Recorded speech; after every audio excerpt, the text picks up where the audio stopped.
यह भेड़िया मरने को तैयार था, लेकिन आदमी ने धीरे धीरे अपना हथियार वापस खींच लिया। उसने एक रस्सी से भेड़िए का मुंह कसकर बांध दिया ताकि भेड़िया उसे काट न सके। आदमी ने भेड़िए को सुरक्षित स्थान पर ले जाने का फैसला किया ताकि वे दोनों साथ जीवित रह सकें। लेकिन भेड़िया दया स्वीकारने के मूड में नहीं था। उसने अपने मुंह का बंधन तोड़ दिया और आदमी को गुस्से से घूरने लगा, लेकिन आदमी ने डरते हुए उसे एक कटोरा पानी दिया। इस हरकत से भेड़िए का गुस्सा थोड़ा कम हो गया। तभी गुफा के मुहाने पर एक घायल खरगोश दिखाई दिया जो जल्दी ही आदमी का शिकार बन गया। भूखा भेड़िया अब सहन नहीं कर सका और जैसे ही आदमी मांस काटने लगा वह छीनने के लिए आगे बढ़ा, लेकिन आदमी ने उसे थप्पड़ मारकर दूर फेंक दिया। गुस्से में आदमी ने तुरंत खरगोश का मांस खा लिया ताकि अपनी प्रभुता दिखा सके। भेड़िया मजबूर होकर जमीन पर लेट गया और मौके की तलाश करने लगा। उसे यह उम्मीद नहीं थी कि उसे तब तक इंतजार करना पड़ेगा जब तक आदमी आग जलाकर मांस को पका नहीं लेता। भुने हुए मांस की खुशबू से भेड़िया आखिरकार भीख मांगने की आवाज निकालने लगा। आदमी ने स्थिति का लाभ उठाकर स्पष्ट किया कि निर्णय वही लेगा। भेड़िया मानो आदमी की बात समझ गया और विनम्रता से सिर झुका लिया, जिससे उसे 2 छोटे टुकड़े भुना हुआ मांस मिल गया। हालांकि ये टुकड़े उसके दांतों की जगह भरने के लिए पर्याप्त नहीं थे। भेड़िया आदमी को खुश करने की कोशिश करने लगा, जिससे आदमी को लगा कि उसने एक भूखे भेड़िए को वश में कर लिया है। लेकिन तभी भेड़िया धीरे धीरे सिर उठाकर आसमान की ओर चिल्लाने लगा। उसकी दर्दनाक और डरावनी आवाज ने आदमी को एहसास दिलाया कि उसने शायद एक टाइम बम बचा लिया है, क्योंकि भेड़िए के सारे घाव उसी के कारण थे।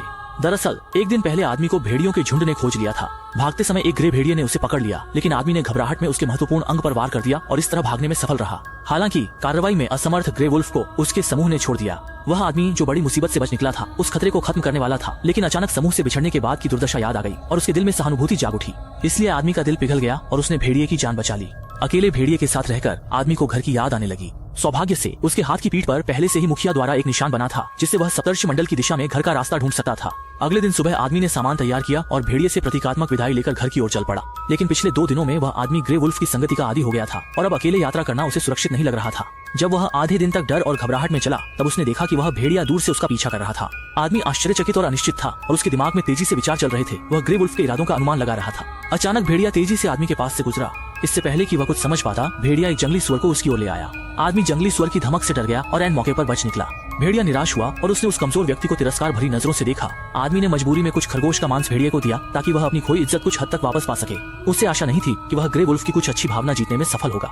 इसके बाद भेड़िया आदमी को छोटे जानवरों का शिकार करने ले जाने लगा। हालांकि आदमी हर बार केवल दर्शक की भूमिका निभाता था, मांस बांटने में वह हमेशा नियंत्रण में रहता था। आदमी की सख्त मुद्रा से भेड़िया गुस्से में था, लेकिन वह कुछ कह नहीं सका। इन कुछ दिनों में भेड़िया आदमी को अपना साथी मानने लगा था और उसके साथ समय बिताने में आनंद महसूस करने लगा था। जब आदमी गहरी नींद में था, एक भेड़िया उसके पास आकर लेट गया। जैसे जैसे वह अपने साथियों के साथ अधिक समय बिताने लगा, आदमी की लड़ाई की इच्छा उसकी भेड़िए जैसी प्रवृत्ति से जागृत होने लगी।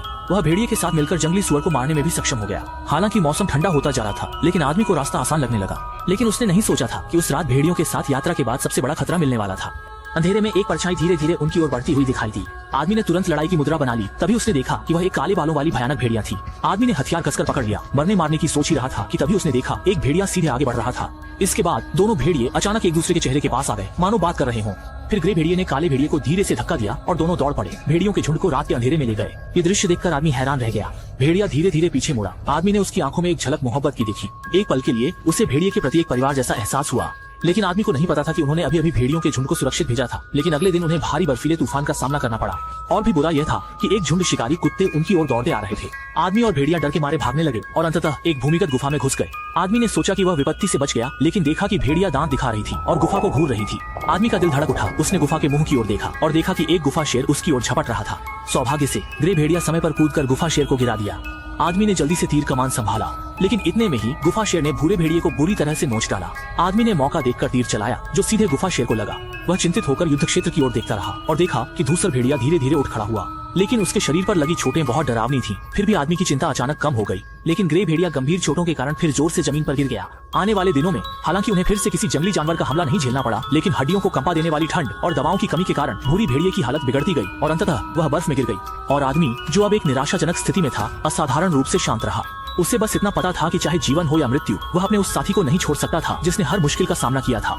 लेकिन वापसी का रास्ता और भी कठिन था। बर्फीली हवा और बर्फ ने आदमी की आंखों को ढक दिया और उसकी गोद में ग्रे भेड़िया उसकी ताकत को कम कर रहा था। अंततः आदमी भी बर्फ में गिर गया। ऐसे माहौल में सो जाने के बाद फिर से जागने का लगभग कोई मौका नहीं होता। लेकिन आदमी को यह नहीं पता था कि वह अपने घर के बहुत करीब था। सौभाग्य से आदमी की इच्छा शक्ति पहले ही भेड़िए के साथ यात्रा में बहुत मजबूत हो चुकी थी। उसने गहरी नींद की झपकी को सहन करते हुए खुद को फिर से खड़ा किया। आदमी को नहीं पता था कि वह कब तक टिकेगा, बस इतना पता था कि अगर वह चलता रहेगा तो घर पहुंच जाएगा। अंततः आदमी ने बर्फ में खड़े जनजातीय समुदाय को देखा। जब उसने कबीले में कदम रखा तो सभी लोग हैरान रह गए। कबीले के मुखिया को विश्वास नहीं हो रहा था कि इस निराशाजनक माहौल में उसका खोया बेटा चमत्कारिक रूप से वापस आ गया। आदमी ने तुरंत अपने पिता से साथी को बचाने की गुहार लगाई। लेकिन जब तकनीशियन ने भेड़िए की चोट की जांच की तो उसने आश्चर्य से पाया कि इस मादा भेड़िए ने बच्चे को जन्म दिया था। आदमी ने भूरी भेड़िए को गले लगाकर रोया। मादा भेड़िए के प्रभाव में ये छोटे भेड़िए जो मानव वातावरण में बड़े हुए थे बहुत समझदार हो गए। जब वे बड़े होंगे तो वे कबीले को अजय ऊंचाइयों पर ले जाएंगे, क्योंकि कबीले में हर आदमी के पीछे एक भेड़िया खड़ा होता है जो शक्ति और सुरक्षा का प्रतीक है।